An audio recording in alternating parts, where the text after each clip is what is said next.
Hey guys, we're about to enter into a period of U.S. history that is extremely trying for the American people.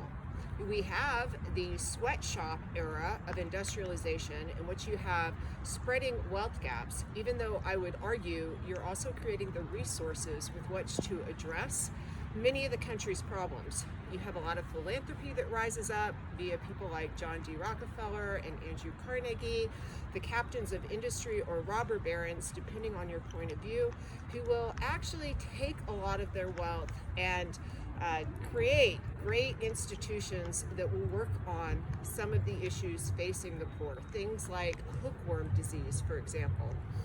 But nonetheless, it is not fun to live in a sweatshop environment, to be in a tenement, to have children die at high rates. All of that is garbage. Also, the world itself is going to be going through a period of imperial expansion. Great Britain is going to be the biggest of these. The United Kingdom will be at the height of its power, but the US is going to get into the empire game in a new way. And that will be a focus of a lot of what we're doing today. And of course, where does that lead?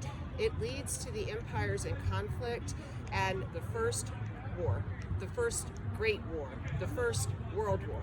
Not the first war, but the first cataclysmic, incredibly horrible event of the 20th century that will result in millions and millions of dead. And then, of course, we'll have the Spanish flu. Just to top it all off, a nice little, extremely large, tragic, horrible, horrifying, terrible, way worse than COVID-19 pandemic. So that's what we're going to.